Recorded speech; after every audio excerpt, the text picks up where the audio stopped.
தாய் இன்னைக்கு அந்த தாயின் கருவிலே நாம் பிறந்திருக்கின்றோம். இன்னைக்கு அதே தாயின் இல்லத்திற்கு கடந்து கொண்டிருக்கின்றோம். ஹல்லேலூயா. இன்னும் நமக்காக தன் மகனிடத்திலே எழுதப்பட்ட நம்பிக்கையும் எழுதப்பட்ட விசுவாசத்தையும் பெற்றுக்கொள்ள அந்த தாய்க்கு நமக்காக பரிந்து பேசுவார். ஹல்லேலூயா. வேதம் ரொம்ப அழகாக சொல்லப்பட்டிருக்கிறது. சீரகாகமத்தின் 7வது அதிகாரத்தில் 26, 27 நீங்கள் வாசித்தீர்கள் என்று சொன்னால், உன்னை பெற்றெடுத்த உன் தாயை வேறுகாலத்தின் வேதனையை எவன் புரிந்து கொள்கிறானோ அவன் மீட்கப்படுவான். உன்னை ஈண்டெடுத்த உன் தாய் உன்னை பெற்றெடுக்கின்ற போது அந்த வேறுகாலத்தின் வேதனையை அனுபவித்ததை எவன் விசுவசிக்கின்றானோ, எவன் நம்மீது பற்றுதல் வைக்கிறானோ அவன் வாழ்வடைவான். அதற்கு 4:19 சொல்லுகிறது, நீ மீண்டும் பிறக்கும் வரை அந்த வேறுகால வேதனையை நான் அனுபவிக்க சித்தமாயிருக்கின்றேன். யார் சொல்றது? இயேசு சொல்கிறார். நீ மீண்டும் பிறக்கும் வரை அப்படின்னு என்ன அர்த்தம்? நீ விசுவாசத்தை ஊன்றி இருக்க வேண்டும், நீ நம்பிக்கை ஊன்றி இருக்க வேண்டும், உன் விசுவாசம் ஆழமான விசுவாசம் இருக்க வேண்டும், உன் நம்பிக்கை ஆழ்கடலை போல இருக்க வேண்டும் என்று சொல்லி நீ மீண்டும் பிறக்கும் வரை அந்த வேறுகால வேதனையை நான் அனுபவிக்க சித்தமாயிருக்கின்றேன். கரகத்தின் தேவனுக்கு நன்றி சொல்றேன். ஹல்லேலூயா, ஹல்லேலூயா. எப்பேற்பட்ட ஒரு அன்புள்ள தேவன் நம்ம மீது வைத்திருக்கிறார். எப்பேற்பட்ட இரக்கத்தை நமக்கு குறைந்திருக்கார், எப்பேற்பட்ட ஒரு பரிசீலனை கொடுத்திருக்கார். ஆனால் இன்றைக்கு நம்முடைய வாழ்க்கையில் சமாதானம் இருக்கின்றதா? நம்பிக்கை இருக்கின்றதா? விசுவாசம் இருக்கின்றதா? இருக்கின்றதா தான் நம்மளை கேட்டோம். நீங்க என்ன சொன்னாங்க? இருக்குதான் கேட்டேன். நீங்க என்ன சொன்னாங்க? பதில் நான் கேட்பீதானே கேட்டேன். இருக்குதான் கேட்டேன். அதுக்கு நீங்க என்ன சொல்லணும்? ஒண்ணு நம்ம கிட்ட காசு இருக்குதான் கேட்டேன். நீங்க உடனே என்ன இல்லைன்னு சொல்லுவீங்க. ஹல்லேலூயா, ஹல்லேலூயா. என்னடா இந்த மனுஷன் என்ன காசு கேட்கறாங்க? இல்லைன்னு சொல்லி பிரச்சனை இல்லை. ஆனா நான் கேட்கிறேன், நம்மளுக்கு விசுவாசம் உண்டா? நம்பிக்கை உண்டா? உண்டா? நான் சொல்லுங்க. அரங்கட்டை நன்றி சொல்லுவேன். கடவுள் ஒரு ஆத்மாவை தான் கேட்கிறார், எல்லாரையும் கேட்கல. அந்த ஒரு ஆடுகாக தான் தண்ணி ஜீவனை கொடுத்தாரு. ஹல்லேலூயா. 100 ஆடுகளை விட்டு ஒரு ஆடு தப்பித்து சொல்லுகின்ற போது அந்த ஆடை கிட்ட கடவுள் வந்தார். நீ எல்லாரையும் கேட்க யாரும் சொல்லல, ஒன்றே ஒன்று சொல்லுங்க இல்லைன்னு சொல்லி அந்த கேட்டார். ஹல்லேலூயா. இயேசுவே நன்றி, இயேசுவே ஸ்தோத்திரம். இன்னைக்கு உங்களுக்கு அருமையான ஒரு சாயத்தை சொல்றேன். தன்னுடைய உணவுக்காக ஒவ்வொரு நாளும் புழுக்களும் பூச்சிகளும் எந்த ஒரு நிபந்தனையும் இல்லாதபடிக்கு சுதந்திரமா எழுதி பாய்கிறது. அதுக்கு எப்போ மாற்றம் தெரியாது. இருந்தாலும் தன்னுடைய ஆகாரத்துக்காக அது வெளியே வந்து தேடிட்டு சாப்பிடும். அதுக்கு கேரண்டி இருக்கா? எப்போ சாப்பிட கேரண்டி இருக்கா?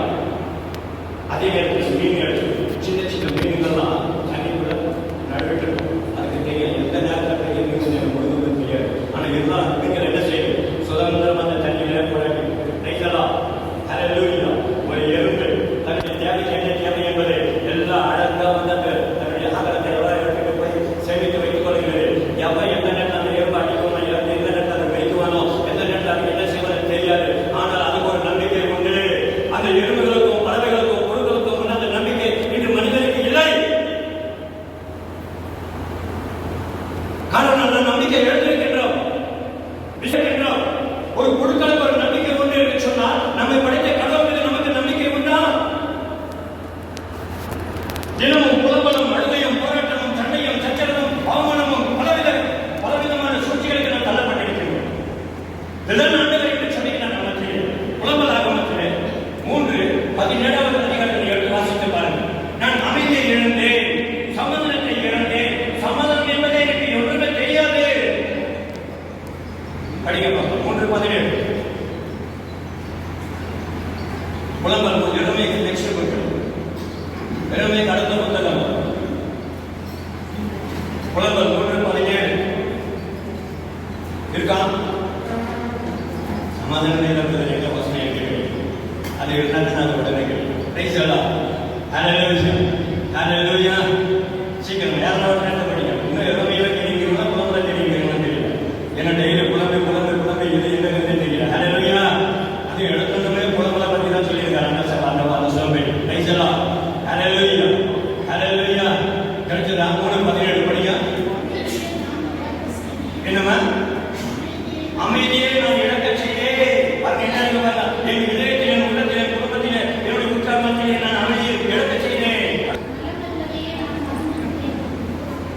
நிம்மதியை நாம் மறந்துவிட்டோம். என்ன ஒரு அழகான ஒரு வார்த்தை! ஏற்றுக்க முடியுமா? ஏற்றுக்க முடியுமா? ஏற்றுக்க முடியுமா? அமைதியை நான் இழக்க செய்தேன், நலன் என்பதை நான் மறந்திருக்கின்றேன். ஏற்றுக்க முடியுமா? அதான் கேட்கிறேன். ஏற்றுக்க முடியுமா? நீங்க அந்த நிலையில நம்ம வந்திருக்கிறோம், அந்த அமைதி எடுத்துட்டு நம்ம வந்திருக்கிறோம், சமாதானத்தை எடுத்துட்டு நம்ம வந்திருக்கிறோம். இந்த உலகத்தில் பறவைகள் தனக்கு மரணம் நிகழும் என்று சொல்லி கூட இன்றைக்கு நாளைக்கு வெட்டக்கூடிய அந்த ஆடுகள் கூட இன்னைக்கு சந்தோஷமா ஒன்றாக இணைந்து சந்தோஷமா அந்த உணவை அது தன்னுடைய ஆகாரத்திற்கு சேர்ந்து சந்தோஷமா இருக்கிறது. ஆனா மனிதன் அமைதியற்ற நிலை, சமாதானமற்ற நிலை, சந்தோஷமற்ற நிலை, கவலையற்ற நிலை, கவலையின் நிலை, வேதனையின் நிலை. காரணம் என்ன? படைத்த கடவுள் மீது நம்பிக்கை இல்லை, படைத்த கடவுள் மீது விசுவாசம் இல்லை, படைத்த கடவுளை நம்புவதில்லை. அவர் ஒருவர் நம்மளுக்கு இருக்கின்றார், எனக்காக ஒரு ஜீவனை கொடுத்தார், எனக்காக அவர் என்னை விசாரிக்கிற தேவன் அவர் இருக்கின்றார், அவர் என்னுடைய இதயத்தில் வசித்துக் கொண்டிருக்கின்றார். நான் எதற்கு கவலைப்பட வேண்டும்? என்னுடைய சுமையில் அவர் சுமக்க சுத்தமாக இருக்கின்றார், என்னுடைய கண்ணீரை கொடுக்க அவர் ஆவலாக இருக்கின்றார், என் வேதனையை என் வேலையை கேட்டறிய அவர் இன்றைக்கு ஜீவனோடு இருக்கிறார். அப்படி இருக்கின்ற போது நாம் அதை விசுவாசிக்கின்ற போது நமக்கு இந்த புலம்பல் இருக்காது அப்படின்னு நான் சொல்லுவேன். வேதம் சொல்லுகிறது. அதே 3வது அதிகாரம் சொல்றேன். அப்படியே வந்தோம் 3ல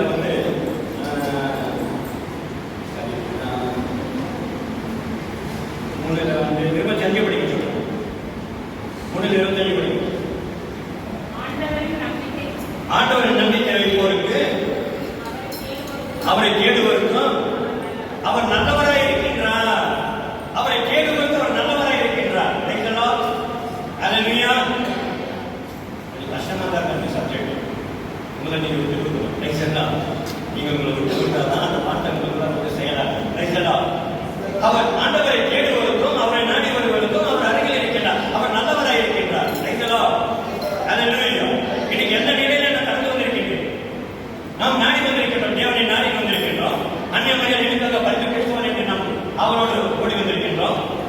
இன்னும் நமக்காக 2 உள்ளங்கள் காத்துக் கொண்டிருக்கின்றன. இனிமேல் இது பாடல் 4வது அதிகாரத்தில் ரொம்ப அழகாக சொல்லப்பட்டிருக்கும். நானோ உறங்கிக் கொண்டிருக்கின்றேன், என் இதயமோ என் மக்களுக்காக விழித்திருக்கின்றது. தேவனுக்கு நினைக்கிறது. கொஞ்சம் நல்ல வசனம் கொண்டுதா? நான் உறங்கிக் கொண்டிருக்கின்றேன், என் இதயமோ என் மக்களுக்காக விழித்திருக்கின்றது. என்ன அழகான வார்த்தைகள் பாருங்க. அவர் தூங்கிட்டு இருக்கிறார். அவருடைய சிந்தனைகள் உள்ளம் எதை யாரை பார்த்துட்டு இருக்குது? யார? நம்ம சொல்ல சமாதானத்தை இழந்தவர்களை பார்த்துட்டு இருக்கிறார், நம்பிக்கை இழந்தவர்களை பார்த்துட்டு இருக்கிறார். பாருங்க, அதை விட நம்ம அந்த ஃபேஷனை மறைச்சிக்கணும். நான் சொல்றதுக்கு வெக்கணும், அதை நம்ம மறைச்சு அழகா நான் கொஞ்சம் சமாதானம் மற்றவரை நினைத்துக் கொண்டிருக்கின்றார், நம்பிக்கை இல்லாதவர்களை நினைத்துக் கொண்டிருக்கின்றார். என்ன அழகான வார்த்தைகள்! நானோ உறங்கிக் கொண்டிருக்கின்றேன், என் எண்ணமோ என் நெஞ்சமோ அவர்களுக்கு காத்து கொண்டிருக்கின்றது. இயேசுவே நன்றி, இயேசுவே ஸ்தோத்திரம்.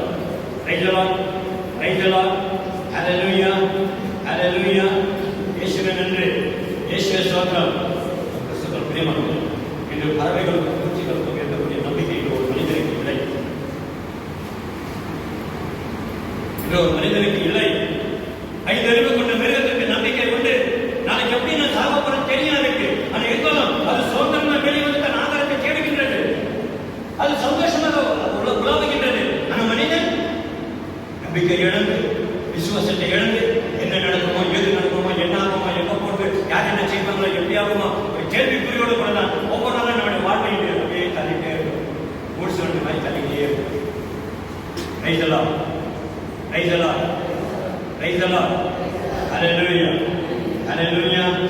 இயேசுவே நன்றி, இயேசுவே ஸ்தோத்திரம். இன்னைக்கு இந்த நம்பிக்கையை நாம் உறுதிப்படுத்திக் கொள்ள வேண்டும். இந்த நம்பிக்கை நாம் உறுதிப்படுத்திக் கொள்கின்ற போதுதான் நமக்கு ஒரு விடுதலை உண்டு. எனக்கு தெரிந்த ஒரு சகோதரி உண்டு.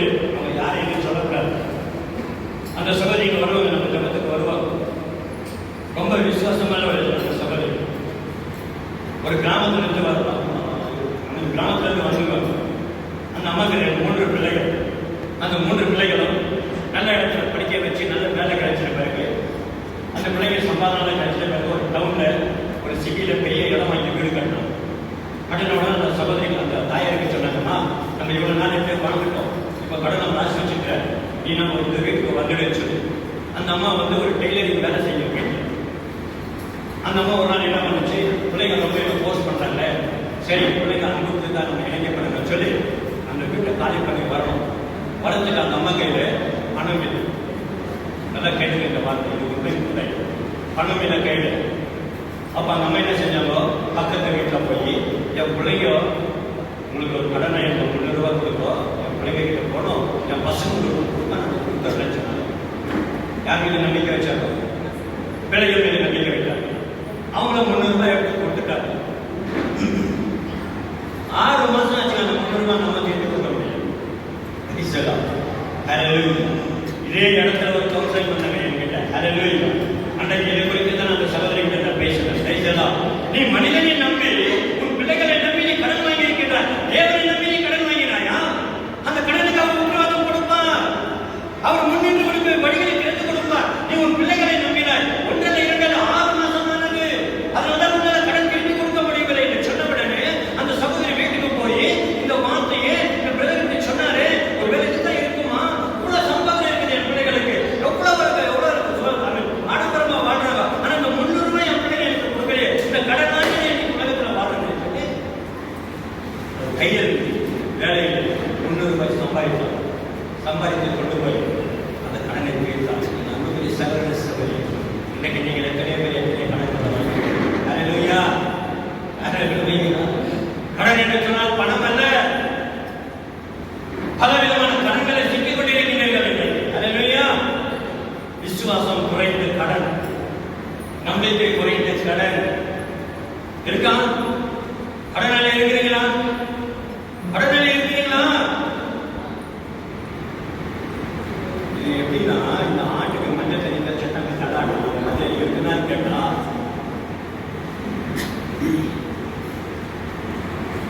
வாங்கி தரல பேசுங்க. உண்டா? இன்னைக்கு கடன் பத்திரம் எல்லாம் ஆண்டவர் திருப்பி விடுவார். இன்னைக்கு உடைய கடன் பத்திரம் எழுதியிருக்கிறதோ தன் செல்வங்களை சுமந்தப்பட்ட தேவன் இன்னைக்கு உங்களை சுமந்து உடைய கடன் பிரச்சனைகள், உடைய வேதனைகள் எல்லாத்தையும் ஏற்றுக்கொண்ட நம்பிக்கையும் இந்த எல்லா உறவுகளும் இது ஒன்று சேர்த்து உன்னை ஒரு அற்புதமான வழியில் உன்னை வழிநடத்த இந்த தேவனை நம்மை பேர்கள் அழைத்திருக்கிறார். அழைத்தவர் இந்த உலகத்தின் பெரியவராக இருக்கிறார். கைவிடாத தேவன், நமக்காக சிலுவையிலே மரணமடைந்த தேவன், நம்மை ஒவ்வொரு நாளும் அன்பு செய்கின்ற தேவன், கரம் பிடித்து வழிநடத்தக்கூடிய இயேசுவே நன்றி. இயேசுவே ஸ்தோத்திரம். Praise the Lord. Praise the Lord. Hallelujah. Hallelujah. Praise the Lord. Praise the Lord. திருப்பாடல் 50.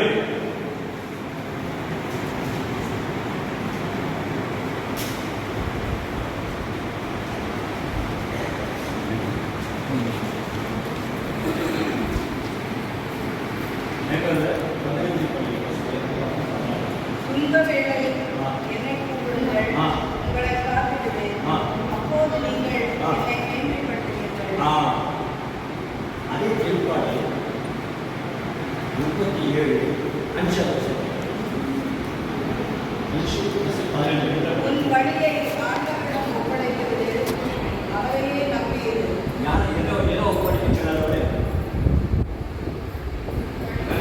ஏதோ ஒப்படைக்கிறார். உன் வழியை, உன் கடினமான தரப்படாத உன் வழிகளை, திசை மாறி நடந்து கொண்டிருக்கக்கூடிய வழிகளை, ஏமாற்றத்தோடு கடந்து வரக்கூடிய உன் பாதைகளை, ஏமாந்து போடக்கூடிய வாழ்க்கையை, தொலைந்து போன ஒரு பொருட்களை கேட்டு அறிந்து கொண்டிருக்கக்கூடிய உடைய பாதைகளை யார் காப்ப கொடுக்கணுமா? யார் காப்ப கொடுக்கணுமா? ஆண்டவர் காப்ப கொடுக்கணுமா? Praise the Lord. Hallelujah. Hallelujah. அதிலே 15 படிங்க. 15 படிங்க. ஆனால் அவர்கள் என்னங்க? அவர்கள் நெஞ்சிலேயே 50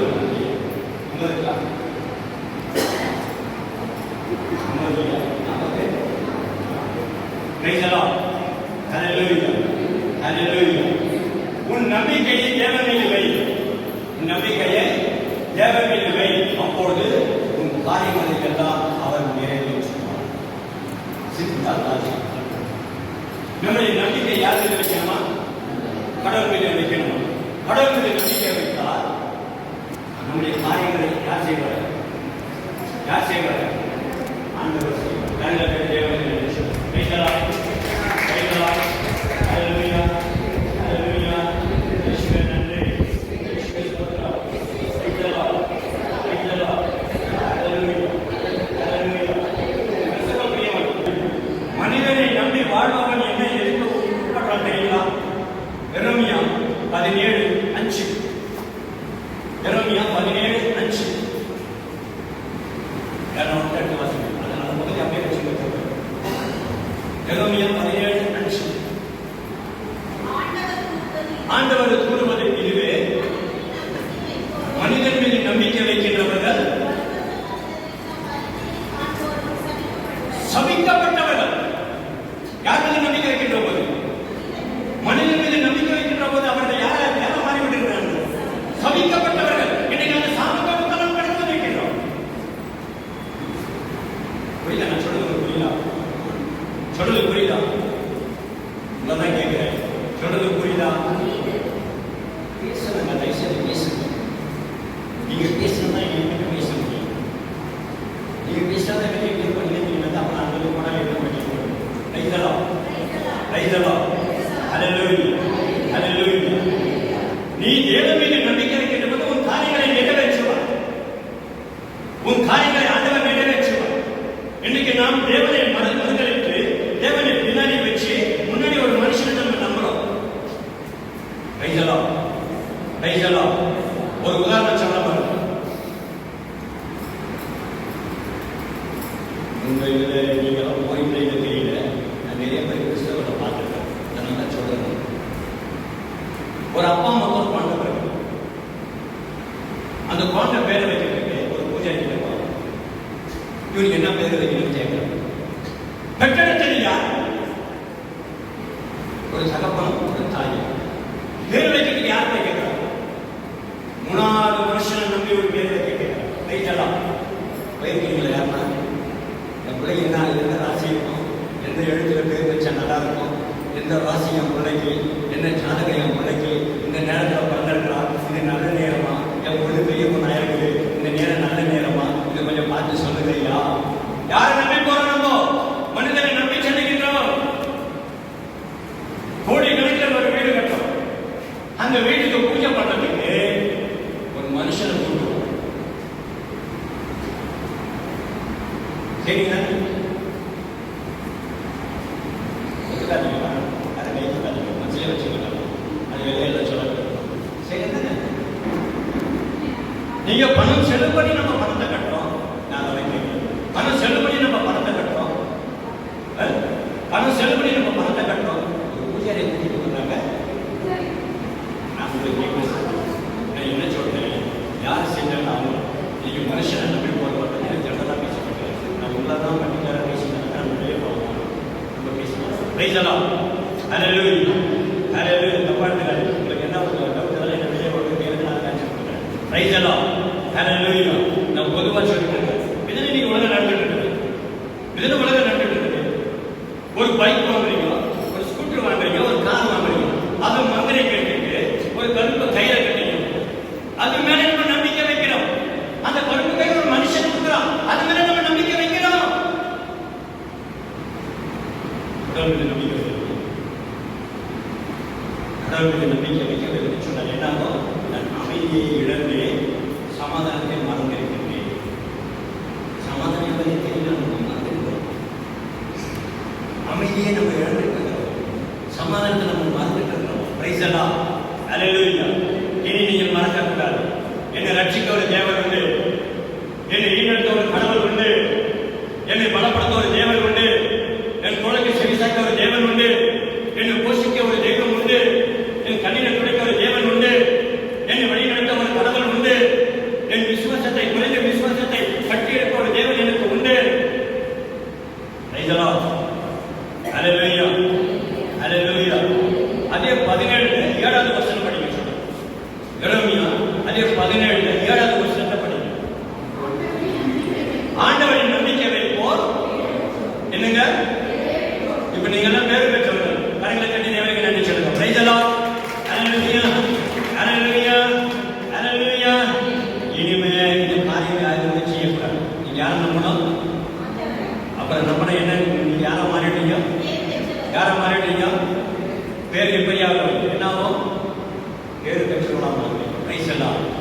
நான் தேவனால் ஆசீர்வதிக்கப்பட்டிருக்கிறோம்.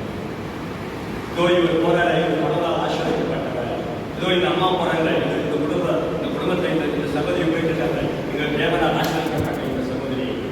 உன் பிள்ளைகள் போகும், கடவுள் ஆசீர்வதித்த பிள்ளைகள் பாருங்க என்ன ஒழுங்கா இருக்காங்க. ரைசலா அந்த அளவு தான் ஆண்டவர்களுக்கு எடுத்து ரைசலா. ஹல்லேலூயா, ஹல்லேலூயா. இயேசுவே நன்றி, இயேசுவே ஸ்தோத்திரம். ரைசலா, ரைசலா, ஹல்லேலூயா. எதற்கு நான் இந்த வார்த்தை உங்களோடு கூட பேசிக் கொண்டிருக்கிறேன்? ஒரு காலத்தில் நான் உங்களோடு தான் வாழ்ந்தேன். ஒரு இந்து சகோதரன் நான், என் பேர் நட்டாசன். ஒரு இந்து சகோதரன் இருந்து நான் தாலை கட்டினது ஒரு கிறிஸ்தவ தாலிகள் என்னுடைய மனைவி.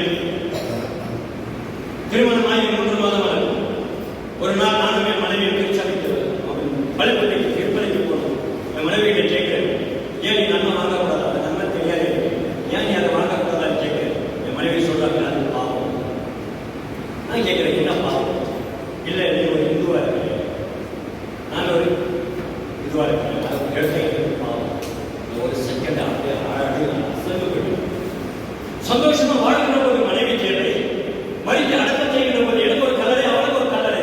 இந்த வாழ்க்கை எனக்கு தேவையில்லை, நான் தேவனை நான் காண வேண்டும். அப்பேற்பட்ட வாழ்க்கை எனக்கு தேவன் எனக்கு அமைத்தான். எனக்கு கடவுள் பற்றி கடுகள் கூட இருக்குது. அந்த நாட்களில் ஒரு கடுகளும் கூட எனக்கு அந்த கடவுளை நம்பிக்கை கிடையாது. கடவுளுக்கு யாரும் தெரியாது. ஒரு நாளை வாழ்க்கையில் நான் நாளைக்கு போனதே கிடையாது. ஒரு கருப்பணம் கொடுத்ததோ, ஒரு பூஜை பண்ணதோ, ஒரு உதவி வச்சு கொடுத்ததோ எதுவுமே நான் போனதே கிடையாது. அப்பேற்பட்ட மனுஷனை ஆண்டவர் என் மனைவி மூலமாக என் மனைவிக்கு சந்தோஷத்தை கொடுக்கக்கூடிய ஆற்றல் எனக்கு இருக்கிறது. ஆனால் வாழ்க்கை நிரந்தரமாக நடக்க வேண்டும் என்று சொன்னால் இருவரும் ஒன்றை இருக்கிற போதுதான் அந்த வாழ்க்கை ஆசிரியமாக இருக்கும் என்று சொல்லி அன்றைக்கு ஒரு முடிவை எடுத்து ஒரு குருவாரத்துக்கு போனேன். சாமி நான் ஞானஸ்தானம் எடுத்துக்கிறேன்னு சொன்னேன். அப்போ உபரிசாரி இருக்கிற அவங்க பையனை சாமி அவர் சொல்றாரு, நான் இவரை கொண்டு வந்து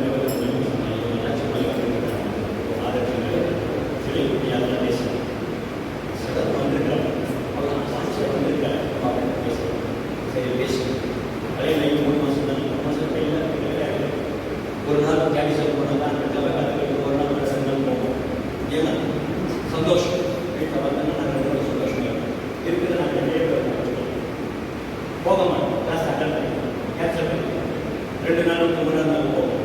அன்றைக்கி சொன்னேன், சாமி நான் வர இந்த மாதிரி 6 நாள் போனேன். இல்லை சாமி நான் டெய்லி வந்து காத்துக்கிறேன், இவருக்கு வந்து வருவாருன்னு சொல்லி நான் செஞ்ச ஒரு அதிசயம் இல்லைங்களா? என் மனைவி ஒரு குறிப்பிட்ட வாங்கி கொடுத்தாங்க. அதில் இன்னும் அப்படி உட்காந்து 7 நான் படித்து மனப்பாடம் படிக்கலாம். ஹல்லேலூயா. திருமணம் என்றால் என்ன? பிளஸ் சாக்ரமெண்ட், அதாவது நட்பு வழிபாடு என்றால் என்ன? மரணம் என்றால் என்ன? சிலுவை என்றால் என்ன? அன்னை மரியாதை என்றால் அவருடைய தாய் யார், தகப்பன் யார், எல்லாத்தையும் நான் வீட்டிலே படிச்சு உள்ளத்தை நம்ம பதிய வச்சோம். வைக்கலாம். ஒரு நாள் 4 நாள் கட்டிட்டு போறோம். 5 நாள் நான் போறேன். ஃபாதர் என்னையா அந்த சொல்றதையே நீங்க பேசுறீங்க, சாமி நீங்க என்ன சொல்றீங்க பேசுறீங்க. அப்பதான் வந்து எல்லாருக்கும் தெரியும், பெரிய ஜபத்தை நம்ம போனோம்னா பெஸ்ட் ஜபம் விசுவாசம் ஈஸ்வரா விசுவாசபுரமான சொல்லுங்க கேட்டேன். ஆங்கிலத்தில் சொல்லுமா, தமிழில் சொல்லுமா? பார்த்தேன், தமிழில் தான் சொல்லி பார்க்குறாங்க. அடாஜ் இது பொருள் என்னன்னு கேட்டேன். சொன்னேன், விசுவாசத்துடைய இந்த கடைசி 7 விசுவாசம் அவசியமே. அந்த 7 பேர் விசுவாசிக்கப்பட்ட கட்டளை நைசலா. அப்போ சொன்னாரு, நீ முதல்ல ஞானஸ்தானம் எடுத்து நல்ல கடவுளுக்கு போடாது நைசலா. நான் சொன்னேன், இல்லை சாமி நான் இருக்கிறது உண்மையே சொல்றேன். சரி ஆச்சு, புதன்கிழமை நீ வந்து நம்ம ஞானஸ்தானம் எடுத்துக்கிறேன் சொன்னாங்க. நைசலா சண்டே வந்து ஞானஸ்தானம் எடுத்துக்கிறேன் சொன்னாங்க. ஞானஸ்தானத்துக்கு போயிட்டு இருக்கோம். எனக்கு காட்மாதர் தெரியாது. பூசை முடிஞ்சு போச்சு. அதுக்கு ஒரு ஒயிட் ஷர்ட் போட்டு பேண்ட், கலர் பேண்ட் போட்டுருக்காரு. அவர் வந்து பார்த்தாரு, சரி பரவாயில்ல சொல்லிட்டு என் கையில் ஒரு கேண்டில் கொடுத்தாரு. அந்த கேண்டில் கொடுக்குறாங்கன்னு சொல்லி ஒரு நிமிஷம் நான் யோசிச்சு பார்த்தேன். ஆனால் இந்த விடுதலைக்கு வாசிக்க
செய்ததெல்லாம் சும்மாக டீச்சர் மாதிரியே ரைட்டா?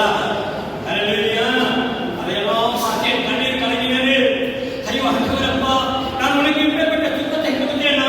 உன்னை நான் உரிமைத்தேனப்பா, நீ உண்மையை தேவனே எனக்கு தெரியலையேன்னு சொல்லி நான் கண்ணீரோட கூட அந்த தேவனை கண்ணீரோட கூட அந்த காட்சிகளை பார்த்துட்டே இருக்கிறேன். அன்றைக்கு போன வைக்க வேலை இன்றைக்கு கூட எனக்கு இல்லை. மக்கள் போய் ஒரே ஒரு மசாலா சாப்பிட்டேன், வீட்டில் தனி சாப்பிட்டேன் வயிறு வரும், அந்த எண்ணெய் பட்ட வயிறு வரும். இது எல்லாமே நல்லா நைசலா. ஹalleluya. ஆண்டவரை நம்பி செல்லுவதற்கு ஒரு குறையும் இல்லை. தேவனை நம்பி செல்லுவதற்கு வாழ்வு வளம் பெறும். தேவனை நம்பி செல்லுவதற்கு தன்னை சந்தேகம் வரலாம். நீ எப்பேற்பட்ட நிலையில் இருக்கிற அந்த நிலை நீ ஒப்புக்கொள். தேவன் கொடுத்த ஆசீர்வாதம் எனக்கு கொடுத்த ஆசீர்வாதம் கொடுக்க மாட்டேன். இன்னைக்கு நீங்கள் ஒரு நாளைக்கு வந்து எப்படியாக நன்றியை சொல்ல வேண்டும். நீ பெற்றுக்கொண்ட அனுபவத்தை 10 பேருக்கு நீங்கள் பகிர்ந்து கொள்ள வேண்டும். தேவனுடைய அன்பை நீங்கள் பகிர்ந்து கொள்ள வேண்டும். தேவனுடைய இரக்கத்தை நீங்கள் பகிர்ந்து கொள்ள வேண்டும். தேவனுடைய பண்பாடுகள், தேவனுடைய இரக்கத்தை, தேவனுடைய அன்பையும், தேவனுடைய பாடுகளை நீங்கள் பலருக்கு நீங்கள் சொல்லிக் கொடுக்க வேண்டும். உங்களை கொண்டுதான் ஆண்டவர்களை இந்த உலகத்தில் படைத்தார்.